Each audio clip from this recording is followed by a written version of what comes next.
보수 언론도 굉장히 평가가 냉혹해요. 사설 제목을 제가 불러드리면 네. 동아일보는 디올백 이어 도이치도 불기소, 산 권력 앞에선 작아지는 검 이거고요. 중앙일보는 셀프 검증 뒤 도이치도 불기소, 여론 역풍 안 불겠나 이런 사설 내놨습니다. 김성환 평론가님. 진보 보수를 막론하고 그렇게 하고 있어요. 제가 아까 소개해드렸잖아요. 김순덕 칼럼이나 이런 거 보면 좀 병이 생길 지경이다 이렇게 네. 표현하잖아요. 오늘 제가 제일 주목했던 건 조선일보 사설이에요. 그러니까 검찰은 안 건드리는 거예요. 결정에 대해서. 이제는 정치 영역으로 넘어갔다. 이 문제는 그렇게 표현하면서 조선일보 사설에서 김건희 여사 이제 아예 약속대로 나오지 마라. 이렇게 해버렸어요. 그러니까 그 뭐라고 그러죠? 조선일보 입장에서는 도이치가 잘못됐다고 보기가 말하는 것까진 차마 말 못하고 그 단계를 이렇게 건너뛰어가지고 이제 김건희란 리스크를 아예 지워버려라. 그러니까 아예 김건희를 지워버려라. 정치 영역에서. 그렇게 지금 얘기하고 있는 상황이고요. 제가 우리 장 소장님과 박 원장님을 위한 퀴즈를 하나 들고 왔습니다. 그래요? 네. 두 분 잘 듣고 정답을 외쳐주시기 바라겠습니다. 다음 중 김건희 여사에게 가장 못된 오빠를 고르십시오. 1번 새치어 때문에 보수를 망하게 만드는 재원이 오빠. 2번 철없고 무식해서 대신 사과하게 만드는 서결이 오빠. 3번 가만히 있다가 지목당한 친오빠 이진우 오빠, 김진우 오빠. 이 세 명 중에 가장 못된 오빠를 뽑아주시면 되겠습니다. 자, 하나 둘 셋 하면 하나 둘 셋. 김재원 씨가 가만히 있었으면은 명태균 씨가 그러한 문자 내용을 공개했겠냐고요. 아. 다 김재원 씨가 원흉이에요. 저는 김재원. 김재원이라는 분은 정치를 해서 안 될 사람이라고 저는 계속 얘기하고 있어요. 저도 그 김재원 최고위원이 이중관첩, 엑스맨 이런 분이다라고 생각을 합니다. 이건 이제 완전한 도구 파이트거든요. 막 치고받고 그냥 으르렁거리고 물어뜯는 싸움으로 갔는데 그러니까 명태균 씨는 기다렸다는 듯이 내놓은 메시지란 말이에요. 그러니까 대통령실 입장이 오늘은 또 빨리 나왔어. 네. 이런 거 잘 안 내거든요. 진화를 안 하면 안 되겠다는. 그러니까 굉장히 심각하게 본 거예요. 그래서 아무 말 또 대잔치를 했거든요. 이것도 여사한테 제대로 물어본 것 같지를 않아요. 여사 핸드폰도 좀 보자 그러고 이렇게 해가지고 준비할 시간이 필요했는데 우당탕탕 그냥 쏟아지니까 빨리 불 꺼 이런 식으로 하다 나온 게 그 오빠는 친오빠다. 지금까지 파장이 커지는데 대통령실에서 저는 김건희 여사한테 물어봐서 이렇게 얘기를 한 건지 묻지도 않고 함부로 했을까 싶기도 합니다. 지금 상황에서 보면 그 오빠는 친오빠다라는 기괴한 해명을 누가 믿겠습니까? 그렇지 않습니까? 그렇죠. 너무 이게 맥락에 네. 맞지 않잖아요. 김건희 여사가 이 문제와 관련해서는 정말 솔직담백하게 자기 입장을 이야기를 해야 이 국면을 정리할 수 있을 것 같아요. 뭐가 가장 큰 문제일까 제가 생각을 해봤더니 국가 내지 국가기관에 대한 광범위한 불신이 이제 우리를 완전히 지배해버렸어요. 검찰이 무슨 수사를 한다 또는 발표를 한다 그러면 저것들 무슨 정치적 꼼수를 부리는 거지? 국가에서 산업단지 무슨 발표를 한다? 저거 누가 먹으려고 하는 거지? 감사원이 감사를 한다? 뭘 봐주려고 그러는 거지? 우리가 알고 있는 공적 기관 전부가 이제는 그냥 불신의 영역에 접어들다 못해서 다들 해먹자고 지금 하는 그런 집단 아니까 다 세금 받아갖고 또는 세월아 내월아 놀면서 대접받고 월급 받고 특활비 쓰는 그런 집단들로 각종 공적 기관이 비치는 세상이 됐어요. 이럴 때는 말할 것도 없이 국가 자체가 절망적으로 추락해버리는 거 아닙니까? 암담한 기운이 있는데 그러다 보니까 이제 기댈 거라고 그러는 국정감사 때 뭐 좀 시원한 얘기 안 나올래나? 갤럽 여론조사에서 최저 지지율 10%대를 언제 찍을래나? 늘 근데 뜻대로 안 되고 세상은 힘들고 뭐 이런 마음이에요. 장기 전망인데 부산은 갈수록 민주당이 좀 힘들어질 것 같아요. 왜 그러냐면은 부산은 전국에 19개 이제 광역지자체가 있잖아요. 그 중에서 가장 빠르게 인구가 줄어들고 있는 지자체. 광역시 중에서는 거의 제일 빠르고요. 지자체를 합쳐도 굉장히 빨라요. 그래요? 예, 왜 그러냐면은 여기가 일자리가 없고요. 특히 여성 고용률이 전국에서 제일 낮아요. 광역지자체 중에서 여성 고용률이 제일 낮아요. 대한민국에서는 맞벌이를 안 하면은 젊은 세대는 특히 살 수가 없잖아요. 그렇죠. 여성 고용률이 낮다라는 얘기는 여기에 보수적인 분위기도 없는데 젊은 세대들이 여기서 못 산다는 얘기예요. 그렇지. 그래서 다 부산에서 태어났어도 서울에 대학을 가가지고 서울에서 눌러 앉든지 부산에서 대학 나와도 울산으로 가는 거예요. 그러니까 일자리가 없으니까. 그래서 젊은 세대들이 점점 줄어든다는 얘기는 뭐냐면은 노년층의 비중이 점점 높아지고 이들은 한 번 지지한 정당을 바꾸지 않습니다. 이거는 뭐 여러 정당의 어떤 그런 논문으로도 나와 있어요. 그러니까 정치학 논문에서도 50대 이상은요 안 바꿉니다. 여론을 아직 못 따라가고 있는 것 같아요. 그리고 사실 저는 한동훈 대표가 발언 수위를 조금씩 높이고는 있는데 여전히 결정적인 어떤 대목에 가서는 머뭇거리고 있다고 생각을 하거든요. 오히려, 네. 오늘도 기자들이 최고위원 하고 난 다음에 기자들하고 질의응답을 하는데 기자가 이렇게 물어요. 김건희 라인 이렇게 얘기를 하니까. 그러면 구체적인 인물이라든가 방법, 인적 쇄신 이런 거는 어떻게 한다는 겁니까? 라고 질문을 해요. 그럼 거기에 자기 생각을 얘기를 하면 되는데 거기에서 꼭 그 특유의 한동훈 대표 특유의 또 이 표현이 나옵니다. 충분히 말씀드렸다고 생각합니다. 이렇게 빠져나가요. 그러니까 제 얘기는 충분히 말씀드렸다고 생각합니다. 어떻게 하겠다라는 얘기가 사실 궁금하잖아요. 인적 쇄신을 내가 이렇게 뭐 용산에게 건의를 하겠다라고 하면은 저는 오히려 기자들이 더 보도를 많이 할 텐데 결정적일 때 그렇게 빠져나가거든요. 서울시 교육감 보궐선거 있잖아요. 거기서 정근식 후보가 상대편 후보인 조전현 후보를 누르고 당선이 됐는데 이 표결 결과를 좀 보면은 25개 구에서 투표를 하지 않았습니까? 그 진보 5위가 다시 한번 확인된 건데 조전현 후보가 이긴 선거구는 강남, 서초, 송파, 용산 4개 구만으로 집계가 됐습니다. 평론가님. 지난번에 총선 때 그래도 서울에서 완전 뭐 괴멸할 거라고 생각했지만 국민의힘이 그래도 서울 지역구 가운데 17개인가요? 그 정도는 갖고 갔단 말이에요. 네. 근데 지역구 보면 물론 강릉 같은 경우에 3개씩이나 되고 이러니까 다 합치면 어느 정도 나오겠지만 강남 3구라고 하는 데하고 그다음에 용산만 딱 들어가가지고 보수가 이겼다는 거예요. 이번에는 보수가 이길 수 있는 가능성이 굉장히 높았거든요. 왜냐하면 후보 단일화를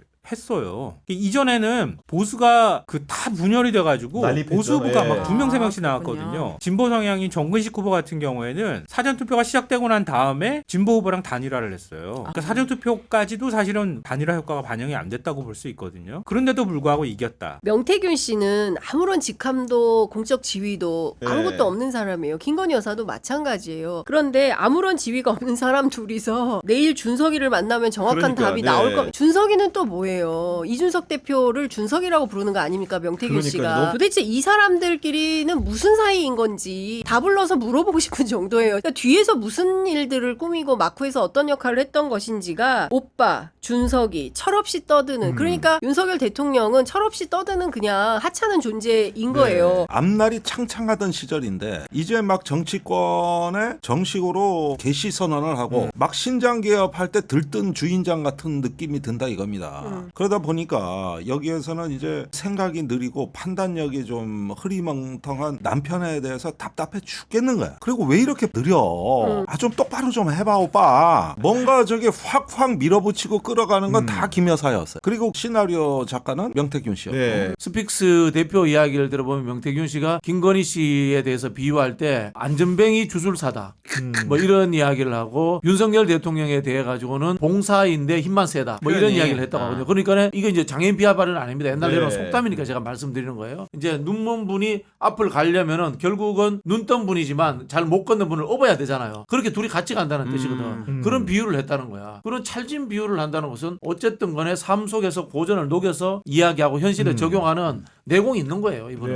네. 우리도 그런 얘기 많이 했는데요. 윤석열 대통령보다 김건희 여사가 정무적인 판단이 네. 더 있다라고 얘기를 많이 했고 김건희 여사가 대단히 권력에 관심이 많은 것 같아요. 보통 정치 지도자의 배우자들이 이 정도까지는 안 하거든요. 물가에 내놓은 자식이 대단히 걱정이 돼서 모든 것을 일일이 관여해야 된다라는 강박관념이 김건희 여사한테는 있었던 것 같아요. 그래서 이러한 사단이 벌어진 것이 아닌가. 놀랍게도 명태균의 입김이 윤석열 씨뿐이 아니라 국민의힘에 관련돼 있는 유력한 정치 자원 전체가 한 번씩은 다 거쳐갔다라는 네. 게 이제 입증이 됐어요. 그러니까 우리나라의 보수 정치권이라는 게 얼마나 허접하게 정치 행태를 하는가 이거죠. 왜냐하면 모두가 명태균의 기술에 기댄 거 아닙니까? 뭐 서울시장 보궐선거 되는데 자기가 어떤 역할을 했는지 보면 굉장히 정말 능통한 기술자 아닙니까? 근데 우리가 기대했던 정치는 이런 게 아니었거든요. 나라의 미래라든지 우리가 처한 현실에 대한 여러 가지 그 사명감을 안고 하라는 초등학생 같은 뭐 너무 순진한 얘기인지는 모르나 적어도 그걸 바탕에는 깔고 그 다음에는 선공학이 어느 정도 얹혀져야 되는 건데 이건 완전히 기술자의 노름 아니에요.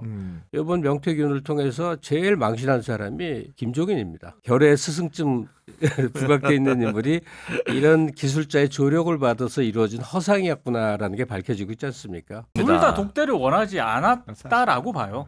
그러니까 재보선 이후에 독대를 하기로 한 것 자체가 전에야 맞죠. 말도 안 선거를 되는 위해서도. 거고. 예. 그러니까 잠시 이제 우리는 독대할 예정이다라는 거를 언론에 미리 이제 좀 이미지화 시켜놓고 그런 다음에 시간을 번 건데 한동훈 대표 입장에서는 계속 수위가 올라가지 않습니까? 그 용산에서 저 달고 안 할 걸 뻔하게 알 텐데 그 왜 수위를 높일까? 만나기 싫다는 거죠. 독대하기 싫다는 거고. 그리고 용산 입장에서는 더더욱 땡큐죠. 저렇게 하니까.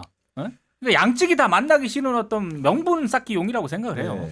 그리고 독대한다고 사실 그러면 여사의 지금 저 활동 자제 일단 그게 기본 아닙니까? 뭐 사과도 사과고 뭐 여러 가지가 있지만 근데 대통령께서는 내가 어떻게 할 수 있는 입장이 아니다. 네. 윤석열 대통령한테 실제로 그 여사 관련 문제를 한동훈 당대표가 제안한다고 해도 윤석열 대통령이 할 수 있는 게 없는 것처럼 보여진단 말이죠. 한동훈 대표의 수명이 연장이 됐는데 이게 어떤 효과를 가져오냐면 승리의 역설, 승리의 저주 같은 게 있는 거예요. 그러니까 한동훈 대표가 이번에 만약에 집에 갔고 보수가 종말을 빨리 맞이했다라면은 오히려 복구할 수 있는 기회가 생기거든요. 책이 잘 팔렸겠죠. 그렇죠. 네. 팔리지만 오히려 국민의힘도 기회가 있었을 수도 있습니다. 만약에 비대위를 만들어서 완전한 혁신 비대위가 들어온다고 하면은 얘기가 달라지죠. 근데 한동훈 대표가 어설프게 또 이겨버리니까 그대로 가잖아요. 그러면 망할 때 확 망해야 되는데 지금 망할 때 어설프게 망하면서 또 한동훈 대표가 힘을 얻거든요. 한동훈계는요. 부산 선거만 가지고 와가지고 거 봐라 한동훈이 다 살렸지 않냐 이러면서 강화 얘기 안 해요. 네. 근데 반대로 친윤들은요 부산 얘기 안 합니다. 야 거 봐라 강화도 따라 붙었잖아 이렇게 얘기하고 있거든요. 그러니까 이게 저는 보수 내전의 씨앗으로 발달이 돼서 네. 한동훈 대표가 조금 더 길게 버티겠지만은 아마 여권은 더 콩가루로 진입할 가능성이 높다. 허황된 소문 저도 믿지 않는데 네. 어떤 소문이 있었냐면 김건희 여사의 롤모델은 힐러리다. 그래가지고 힐러리처럼 이제 윤석열 정권 끝나고 나면 본인 출마할 생각도 있었다. 이런 헛소문을 또 퍼뜨리는 사람도 있더라고요. 그런 사람도 또 있었군요. 나쁜 사람들이에요. 네. 하여튼.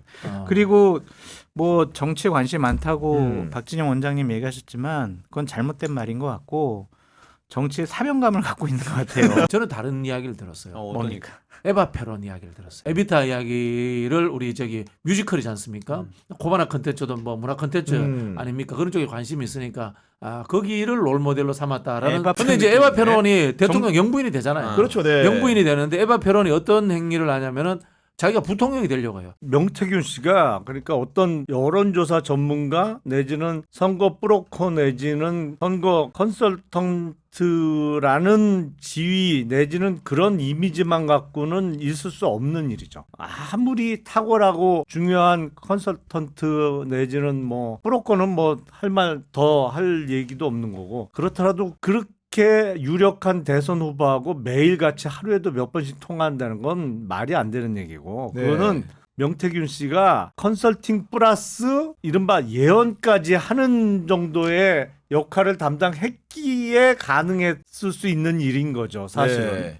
중요한 일을 결정하기 전에 날 받고 뭐 어느 쪽으로 가야 맞겠습니까? 이런 거를 일일이 물어보기 전에는 그렇게 여러 번 통화할 수는 없거든요. 정말 이 검찰이 정의를 구현하고 범죄를 소탕하기 위해서 국민들을 위해서 일하는 게 아니라 이걸 가지고 꽃놀이패로 놀고 있다는 것 자체가 정치적 고려고 정치 검찰의 행태를 창원도 지금 보여주고 있는 거 아닌가. 그러니까 저는 지금 도이치모터스 가지고 국민들이 오늘 하루 종일 뚜껑 열리거든요. 네. 저는 이 명태균 사건도 수사 안 하는 거에 대해서 그 정치적 고려 그걸 국민들이 느끼는 거예요. 너무 괘씸하다. 이러면서 국민들한테 세금으로 월급 받을 자격이 있습니까? 이제 저는 검찰 개혁론이 아니라 이런 식으로 하니까 검찰 해체론까지 저는 오히려 국민들의 여론 속에서 힘을 얻고 있는 거 아닌가. 이런 상황인데도 이프로스라고 하는 검찰 게시판에 아무도 게시판에 글 안 씁니다. 검사들 누구도 그 3,000명이나 되는 검사들 중에 단 한 사람도 이렇게 해서 되겠냐. 국민적 민심을 받들어야 되지 않느냐라는 그 정의로운 검사가 단 한 명도 없다면은 전 소돔과 고모라 성이 의인 10명이 없어서 망했거든요. 의인 10명, 검사 10명이 없으면은 전 검찰은 문 닫을 수밖에 없는 지경으로 간다. 전 그렇게 네, 봅니다. 알겠습니다. 모든 정치인들을 형해화시켜서 네. 자기 마음대로 요리가 가능하다고 판단을 하고 있다. 실제로 그런 측면도 존재한다. 왜냐하면 대응을 못하고 있지 않습니까? 그 말하기 좋아하는 홍준표 시장, 그 유명한 오세훈 시장, 이분들 다 말 안 하고 있잖아. 박완수 지사, 특히 김진태 지사 이런 사람들 문제 요만큼이라도 있으면 아니면 당장 고소부터 하고 난리칠 분들인데 이분들 다 말을 안 하고 있어요. 지금 명태균 씨가 예고한 정치인들이 또 있습니다. 다음은 금태섭이에요. 아, 그렇게 얘기는 했나요? 예, 저한테 네. 아니 저한테 이게 단독이에요 이거. 이거 어디도 안 나온 얘기예요. 근데 예. 금태섭 의원은 전혀 재미를 못 보신 분인데. 재미를 못 봤는데 금태섭은 나를 안 만났을까? 뭐 이렇게 시작을 해요. 그러면 제가 말하고 싶은 것은 그럼 대한민국 그 유려한 엘리트 정치인들은 다 뭐냐는 거예요. 그동안 정치를 어떻게 해왔다는 거냐. 진짜 창피하고 부끄러운 상황 아닙니까? 저는 이런 측면에서 이 사람이 소위 얘기하는 보수 정치권을 조소 또는 조롱하는 측면도 있어 보인다. 이런 생각이 좀. 저는 주가 조작은 또 다른 행위의 살인과 같다는 생각이 듭니다. 한 사람이 저지를 수 있는 정말 많은 피해. 자본 시대는 사실 신용이 전부잖아요. 그 신용의 근간을 흔들었는데 23억이 누군가의 수익이었다면 수천 명의 가정이 박살나 있어요. 누군가 사야지, 누군가 피해를 받아야지 또 그 누군가의 수익이 되는 거거든요. 반드시 이거 뭐 지금 무혐의라고 할지라도 이 주가 조작은 반드시 처벌해야 된다. 아주 세게. 그때까지 제가 살아있는데. 주식 투자 많이 하시는 분 같네요. 누군가 네. 돈을 보면 누군가 손해봤다는 맞아요. 얘기가 네. 당연하죠. 이거 금투세가 문제가 아니에요, 진짜. 당연하죠. 이거 수천 명의 가정이 박살나는 금액입니다. 도시사건 피해자 모집을 해가지고 집단 소송을 하면.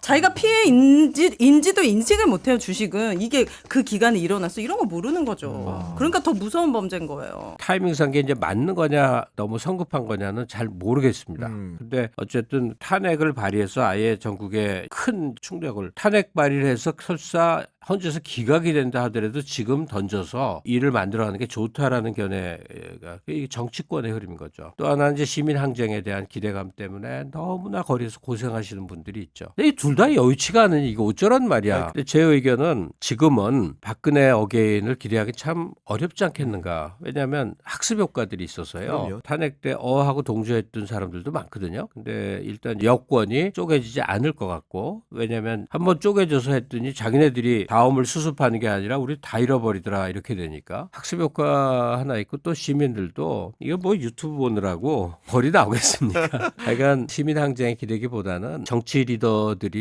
사퇴 사안을 만들어줘야 한다는 이게 무책임한 얘기가 아니라요. 그만큼 기대들을 해서 그래요. 기소라는 건 뭐냐면 피의자는 나는 아니에요라고 주장을 하고 있고 검찰은 의심이 되는 거예요. 그런데 누가 보더라도 이건 혐의가 없다고 하면 당연히 기소를 하면 안 되는 거지만 이 두 개 했다와 안 했다의 주장이 겹치게 되면 그건 기소를 해서 재판을 받아보는 거예요. 그래서 재판관이 유죄다 무죄다라고 가려줘야 되는 거거든요. 그래서 기소를 하는 거예요. 의심이 있으면. 근데 좀 다른 얘기지만 최근에 전 세계를 강타한 흑백 요리사 그 왜 인기가 있냐면 MZ들은 공정한 룰의 매력을 느꼈다는 거예요. 그러니까 흑색 옷을 입었던지 백색 옷을 입었던지 눈 가리고 맛보니까 결과를 예측할 수 없다는 거예요. 얼마나 공정합니까?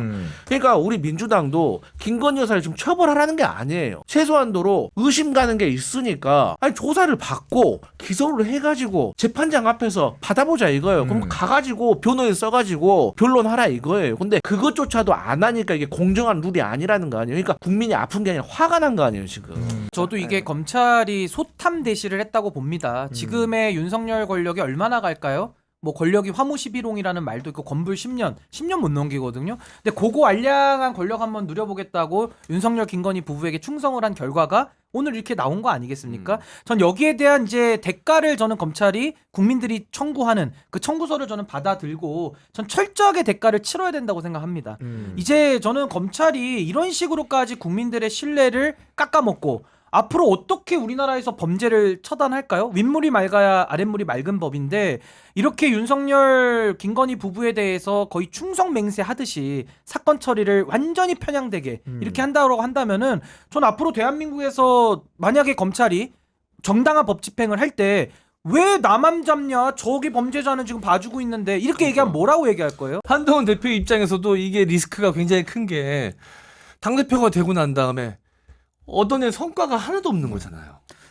그 김건희 라인 얘기한 거 있지 않습니까? 그러니까 저는 그 조중동을 저는 보수 신문에 이 국민의힘에 대한 논조를 유심히 보는 편인데 한동훈 대표를 가급적 조중동은 강하게 비판을 안 하려고 해요. 그러니까 제가 봤을 때 왜냐하면 지금 용산이 어떻게든 용산보다는 한동훈 대표에 대한 어떤 기대 이런 거를 심어놔야 네. 그나마 지금 대한민국의 보수 유권자층이 마음 둘 곳이라도 있는 거거든요. 그래서 한동훈 대표에 대해서는 상당히 좀 호평을 하고 있는 그런 네. 분위기예요. 그래서 만약에 선거 결과가 이번에 그렇게 안 좋게 예상했던 것보다 안 좋게 나오더라도 저는 그런 결과에 대해서 조중동이 어떤 스탠스로 보도를 할 것이냐. 저는 용산 책임론을 제기할 가능성이 많다고 봅니다. 저번 총선 때 도봉갑에서 국힘당이 이깁니다. 근데 그 여성 후보는 굉장히 젊고 예쁘고 매력적이에요. 아나운서 출신이고. 근데 상대당 국힘 후보는 같이 젊은데 진중하고 그러니까 이념성을 떠나 있는 문제. 진중하고 말을 잘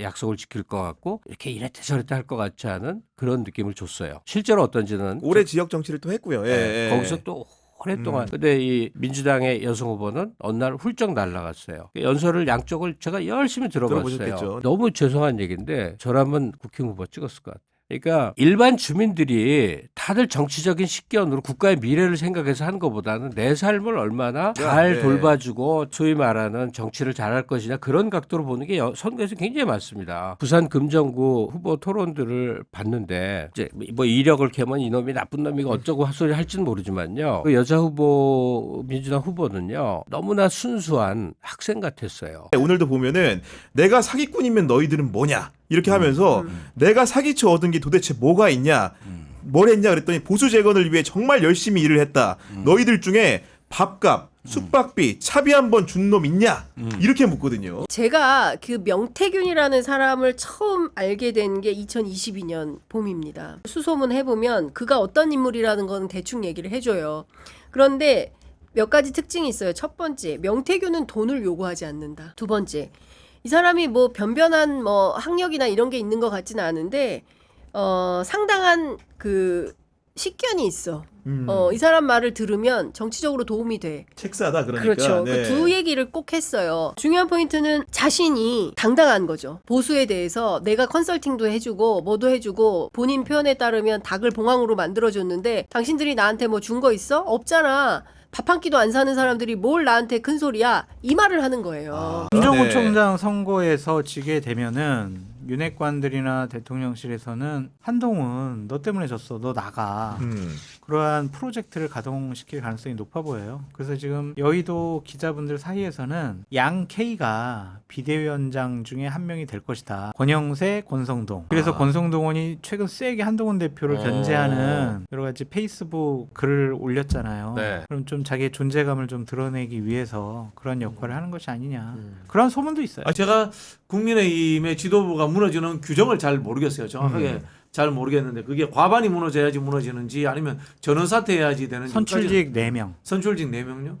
최고위원 선출직 최고위원 4명이 사퇴하면은 그냥 그럼 지도체제가 친윤계가 4명이 안 되잖아요. 안 되죠. 안 되기 때문에 저는 친한이 그대로 유지된다고 보고요. 네. 그런 식으로 이 친윤계가 폭력적으로 한동훈 체제를 뒤엎으려고 한다면은 거의 저는 분당 수준까지 갈 거라고 봐요. 교육감이라는 자리에 대한 효능감에 대해서 시민분들이 좀 염증을 갖고 계신 것 같아요. 왜냐하면 대통령 말 한마디에 대학 입시가 이렇게 막 휘청휘청하는데 교육감이 뭘 할 수 있겠어라는 생각들도 하시더라고요. 어려워요. 왜냐하면 무슨 후보에 대한 구체적인 정보가 없습니다. 네. 그래서 그냥 이름 딱 알고 들어가야 되거든요. 네. 그 투표할 때도 마치 공부하는 식으로. 네. 왜냐하면 네. 교육감에 대한 사전 정보가 없으면 투표로 가기가 대단히 어려워요. 아니 요새는 보면 뭐 한국은행 총재 되시는 분이 대학 입시 문제를 거론을 하고 뭐 강남 8학군 얘기를 하고 그래서 말씀하신 대로 교육감이 뭐 필요한가? 뭐 이렇게 생각하시는 그러니까 효능감이 많은 것 없어. 같아요. 아니 한국은행 총재가 금리 결정하는데 뭐 발언하는 거야 얼마든지 그러니까요. 이해할 네. 수 있는데 대학 입시 때문에 어쩌고 저쩌고 뭐 얘기를 하는 거로 봐서 이제는 컨트롤 타워의 부재예요. 아니, 그래서 우리나라는 지금. 호사가들은 출마하는 거 아니냐. 뭐 그런 얘기까지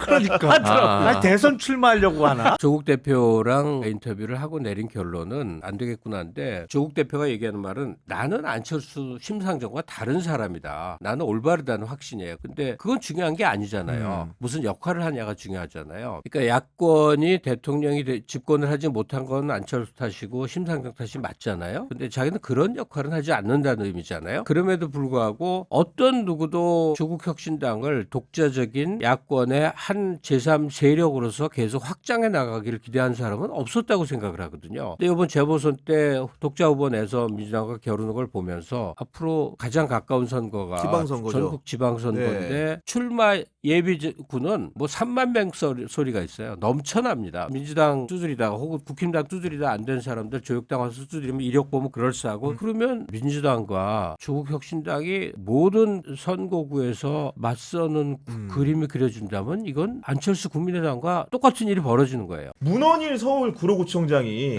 갑자기 중간에 사퇴를 하시는 모양이죠. 이유를 봤더니 170억 원대에 달하는 주식을 백지 신탁할 수 없다.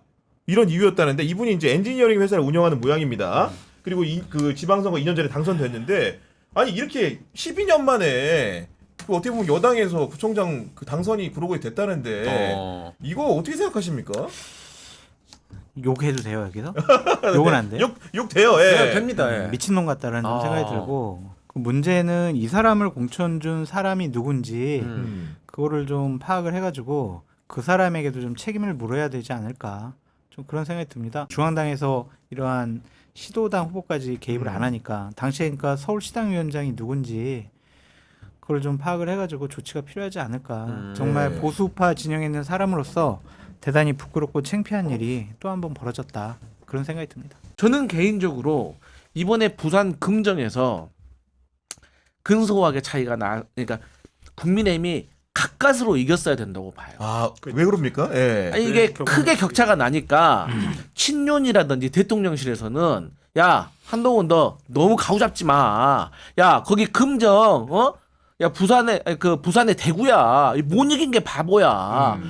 네가 잘해서 그런 게 아니라 예. 원래 그냥 원래 텃밭에서 이긴 거야. 야 영광 봐라. 민주당이 이기잖아. 뭐 이런 논리로 한동훈의 공을 줄어들이는 거죠.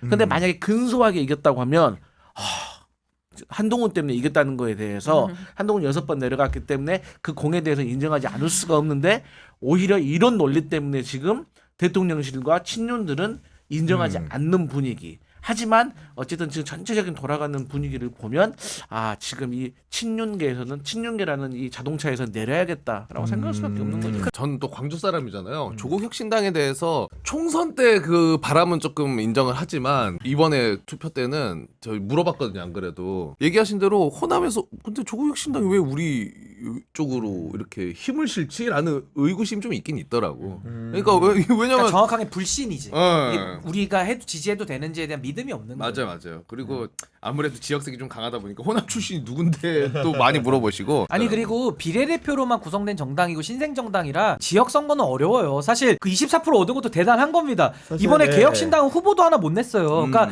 원래 소수 정당이 어렵거든요. 그 보전 범위 때문에. 그러니까 전 조국혁신당이 나름의 뭐 노력은 했다라고는 보지만은 그래도 또 정치가 현실이니까 여기선 앞으로 돌파하려면은 저는 특별한 그런 고유의 존재 가치성을 스스로 입증해야 된다. 근데 참고로 특히나 이번에 한 달 살이 했잖아요. 내려가서. 근데 이거 이번 한 번으로 끝나고 다음에 또 기회가 있는데 안 하잖아요. 예. 그러면 진짜 끝입니다. 원래는 이 기사가 진즉 나올 건데 왜 이제야 나왔는지를 설명하더라고. 이게 좀 묘한 구석이 있는 부분은 뭐냐 하면은 모든 뉴스토마토 취재한 사람들은 편집장까지 이 여론조사 기사가 결정판이라고 봤어요. 이거는 대선 여론조작입니다. 후보 선출 같은 것도 어쩌면은 다 무효화할 수도 있는 굉장히 해석의 폭이 많이 진행될 수 있는 근본적인 문제고요. 근본적인 문제고 이 권력의 정당성을 묻는 거거든요. 단지 강혜경 씨가 실무자인가요? 근데 여태까지 정직하게 제보를 했고 자기 약점까지 다 제보를 한 거라고. 강혜경 씨 입장에서는. 문제는 인간적인 문제가 생기는 거예요. 강혜경 씨도 법적인 책임을 져야 될 부분이 있거든요. 지금 노영희 변호사가 강혜경 씨를 대리인으로 돕고 있다고. 법률 대리인을 할 것 같고 청문회도 같이 나갈 것 같아요. 일단은 최대한 공익을 위해서 본인의 행위도 일단 밝히면은 참작이 될 수 있다고 노영희 변호사는 얘기를 하고 있거든. 그러니까 이게 엄청나게 어렵게 나온 기사더라고. 명태균 씨가 얼마 전에 저한테 전화해 자기 이제 낚시를 떠날 거다. 거제도로 간다. 뭐 이런 얘기를 얘기를 했었어요. 네. 어제는 병원에 있다 그러더라고요. 다리 양쪽에 무릎 수술을 해가지고 자기가 다리가 아파서 서울을 못 온대요. 그래서 본인은 낚시는 좋아하지 않는다면서 바늘과 미늘의 차이를 설명을 하더군요. 저한테. 물고기가 바늘에 걸려 죽는